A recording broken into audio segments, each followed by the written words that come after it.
అందరికీ నమస్కారం అండి. ఇది గోరింటాకు మన చెట్టుదే. గోరింటాకు ఎర్రగా పండాలంటే మీకు ఒక మంచి టిప్ చూపిస్తున్నాను ఇప్పుడు.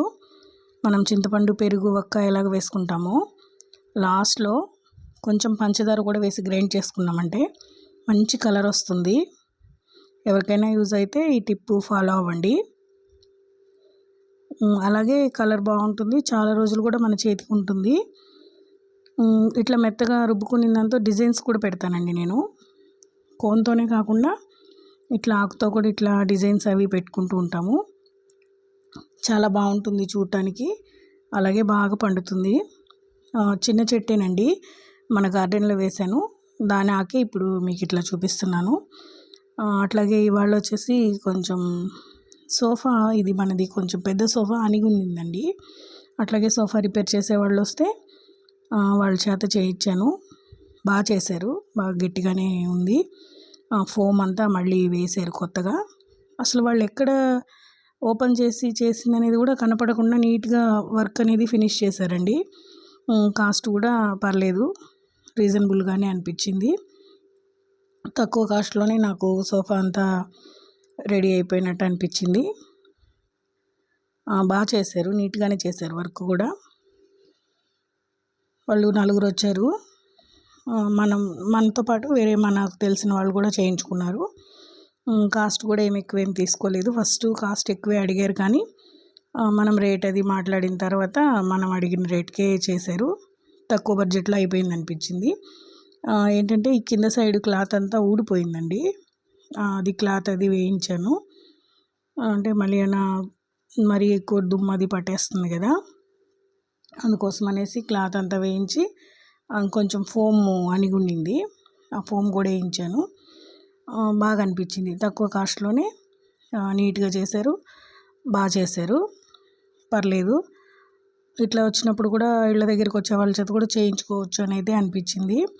ఇదివరకు మనం సోఫా తీసుకున్న ఫర్నిచర్ షాప్ అతన్ని అడిగితే వాళ్ళు చాలా కాస్ట్ చెప్పారు. అంత కాస్ట్ పెట్టి మళ్ళీ దీన్ని చేయించే దగ్గరికి కొత్తదే తెచ్చుకోవచ్చు కదా అన్నట్టుగా అనిపించింది నాకు. అందుకనేసి అప్పుడు చేయించలేదు. వీళ్ళని అడిగితే నేను అడిగిన కాస్ట్కే చేసిస్తామన్నారు. బాగానే చేశారు కదా అనిపించింది. వాళ్ళైతే ఇంకేమి మనం రేటు మాట్లాడడానికి కూడా లేదండి. వీళ్ళ దగ్గర అయితే మనం రేట్ అది మాట్లాడి బార్గెనింగ్ చేయొచ్చు. బాగానే చేశారు. వీళ్ళది దర్శి అంట, అక్కడి నుంచి వచ్చారంట. మామూలుగా బైకులు వేసుకొని ఊర్లలో వస్తుంటారు కదా, అట్లా వస్తే మనకు తెలిసిన వాళ్ళు కూడా మన వాళ్ళు ఉంటే వాళ్ళు మేమిద్దరం అడిగి వాళ్ళది ఎల్ షేపు వాళ్ళు మనం ఇద్దరం చేయించాము. వాళ్ళు కూడా బాగా చేశారు, బాగుంది అనింది. మన దానికి కూడా ఇట్లా కింద అంతా క్లాత్ అంతా వేయించేసి నీట్గా ఫినిషింగ్ అయితే నీట్గా చేసి ఇచ్చారు. ఫైనల్గా పర్లేదు అనిపించింది. కాస్ట్ కూడా వాళ్ళు చాలా అడిగారు, కానీ నేను తర్వాత రేట్ అది కొంచెం తగ్గించమని అడిగితే తర్వాత తగ్గించి తీసుకున్నారు. బాగా చేశారండి. ఎప్పుడైనా ఇట్లా ఇళ్ళ దగ్గరికి వచ్చే వాళ్ళతోటి కూడా చేయించుకోవచ్చు అని అయితే అనిపించింది. ఫర్నిచర్ షాప్ వాళ్ళు అయితే ఎక్కువ కాస్ట్ చెప్పేశారు. అంత కాస్ట్ పెట్టి మళ్ళీ దీన్ని చేయించాలా అనిపించింది. ఆ పని అంతా అయిపోయిన తర్వాత ఇవాళ ఆకుకూర అయితే తీసుకున్నాను. ఆకుకూర పప్పు చేసేద్దామని. ఇంకా అది క్లీనింగ్ అంతా ఉండింది కదా, అది క్లీన్ అంతా చేసేసి ఎక్కడెక్కడ నీట్గా సర్దేసేసరికి టైం పట్టింది. ఇంకా ఆకుకూర అంతా క్లీన్ చేసుకొని కొంచెం విడిగా తీసి పెట్టాను. ఆకులు వాటి వరకు పప్పులో కనేసి ఒలిచి పెట్టేసాను ఇట్లా నీట్గా. రెగ్యులర్గా చేసుకునేదే కదా మనము, అందుకనేసి కూర ఏమీ షేర్ చేయట్లేదు. కుక్కర్లో పెట్టేస్తున్నా. ఇంక ఇది విజిల్స్ వచ్చాక తిరగమాత వేసుకోవడమే కదా. అన్నీ వేసేసి నేనైతే చింతపండు కూడా వేసేస్తానండి. దీంతోనే పాటు ఉడికిపోతుంది పప్పు, ప్రాబ్లం ఏం లేదు. మెత్తగా బాగానే ఉంటుంది, తొందరగా అయిపోయినట్టు అనిపిస్తుంది. ఎంత గట్టిగా ఒక 4-5 విజిల్స్ వేయనిచ్చామంటే బాగా ఉడికిపోతుంది. అట్లాగే ఇవాళ పెరుగు బాగుందండి. నాకు గడ్డ పెరుగులో చక్కెర వేసుకొని తినడం అంటే చాలా ఇష్టం. మీలో ఎంతమందికి ఇలా ఇష్టం చెప్పండి. ఇది చలవ చేస్తుందని అంటారు. నాకు ఇట్లా తీయగా ఉన్న పెరుగులో చక్కెర పైన చల్లుకొని తింటాను నేను. అన్నంలో కాడికి ఇట్లే ఎక్కువ తీసుకుంటూ ఉంటాము. నాకు బాగా నచ్చుతుంది కూడా. మీలో ఎంతమంది ఇట్లా తింటారండి? నేనైతే ఇట్లా అప్పుడప్పుడు పెరుగు తీయగా ఉంది అన్నప్పుడు అన్నంలో తినే కాడికి ఇట్టే ఎక్కువ తింటాను. బాగుంటుంది. మనకి వేడి చేసినట్టు అనిపించినా కొంచెం చలవ చేస్తుంది బాగా. నాకు చాలా ఇష్టం ఇట్లాగా ఐస్ క్రీమ్ తిన్నట్టు తింటుంటానని ఎగతాళి చేస్తారు నన్ను ఇంట్లో. మరేం చేద్దాం, మన అలవాట్లు మానుకోలేం కదా. ఇట్లా టేస్ట్ చేయడం అంటే ఇష్టం కాబట్టి ఇంక ఇట్లా అంతా తినిన తర్వాత ఇవాళ బట్టలు ఉన్నాయండి మడతేసేవి. ఎన్ని బట్టలు ఉన్నాయో, ఈ బట్టలన్నీ మడతేసి అక్కడ పెట్టేస్తే కానీ, లేదంటే అట్లే కుప్పలు కుప్పలు ఉండిపోతాయి. మళ్ళీ మనం తీసుకోవాలంటే కష్టం అనిపిస్తుంది. ఇంకా అన్నీ అట్లా మడతేసేసి నీట్గా టీవీ పెట్టుకొని ఏదో మూవీ చూసుకుంటూ మడతేసేసామంటే పెద్ద కష్టం అని ఏమనిపించదు, ఈజీగానే అయిపోతుంది. బట్టలంతా మడతలు పెట్టేసి నీట్గా కబోర్డ్లలో సర్దేసి, మనకేమీ కబోర్డ్స్ ఏం లేవండి, వుడ్ వర్క్ చేయించినవి, మామూలు నార్మల్వే. అయినా కూడా అవి కూడా నేను నీట్గా మెయింటైన్ చేస్తాను. ఎక్కడెక్కడ నీట్గా సర్దానంటే మళ్ళీ ఎవరైనా బట్టలు తీసేటప్పుడు కూడా అన్ని కిందకి అట్లా లాగేసినట్టుగా ఏం తీయరు, వాళ్ళకి ఏది కావాలో అది తీసుకుంటారు. అందుకనేసి కబోర్డ్స్ కూడా పెద్ద కష్టమేమి అనిపించదు నాకు, నీట్గానే ఉంటాయి. ఇంకా ఇది ఈవినింగ్ అండి. బట్టలంతా మడతేసి ఎక్కడెక్కడ సర్దేసిన తర్వాత ఇంకా ఇంట్లో కూడా కసువులు చిమ్మేసి, ఒకసారి అట్లా సందకసు చిమ్మాలంటారు కదా, అట్లాగే ఇంట్లో కసువు అంతా చిమ్మేసి ఎక్కడెక్కడ సర్దేసామంటే పని అంతా అయిపోయినట్టే. పొద్దుపోయిన తర్వాత లైట్స్ అవన్నీ ప్రతి ఒక్క రూమ్లో కనీసం 0 అయినా వేయాలి.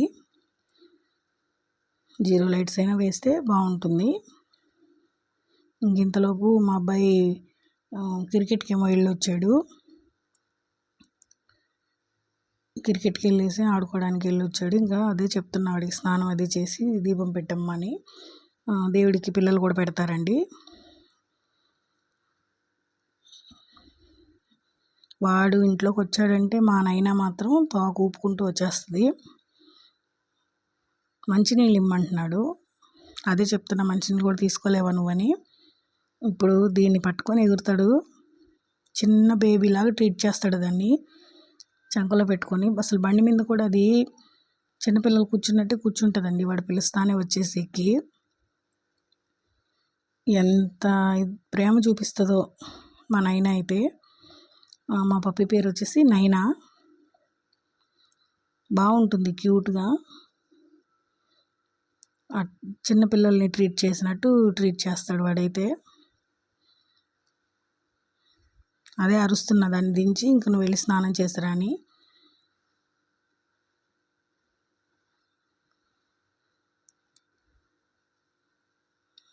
ఇంకా పని అంతా అయిపోయిన తర్వాత ఒకసారి బయట కూడా కసువులు అవి చిమ్మేస్తే సాయంత్రం పూట పని అయిపోతుందండి. ఈలోపు పిండి అంతా తడిపి పెట్టేశాను కదా రెడీగానే, ఇంకా చపాతీ చేసేయడమే.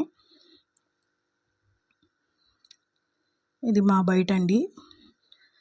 ఫస్ట్ గేట్ తీయడం ఆలస్యం, ఈవిడ వెళ్ళాలి బయటికి, అస్సలు ఉండదు. తలుపులు తీసామంటే పరిగెత్తిద్ది. ఇంకా మళ్ళీ అటు ఇటు బయట కుక్కలు వచ్చి కరుస్తాయని భయము. ఇంకా బయట కుక్కలు వచ్చి కరిచాయంటే మళ్ళీ ఇంజెక్షన్స్ అవన్నీ దానికి వేయించాల్సి వస్తుంది. అందుకనేది కొంచెం కనిపెట్టుకునే ఉంటాము. మనం మనుషులం బయట ఉన్నప్పుడే దాన్ని బయటకు వదులుతాను, లేదంటే వదలను అసలు. అయితే బయటికి ఎంత దూరం వెళ్ళినా గట్టిగా పిలిచామంటే వచ్చేస్తుంది. ఇది 7:30 అండి. అప్పటికి తినేసాం కూడా, డిన్నర్ అంతా అయిపోయింది.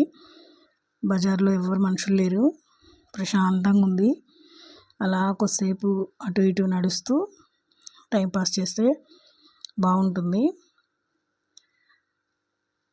ఇంకా తినేసిన తర్వాత చేస్తామండి కొద్దిసేపు అట్లా ఒక 10 నిమిషాలు వాకింగ్ చేస్తాము, వాకింగ్ లాగా.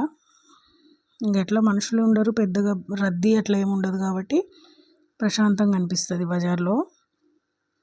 ఇవాళకి ఇదేనండి వీడియో. ఉంటానండి.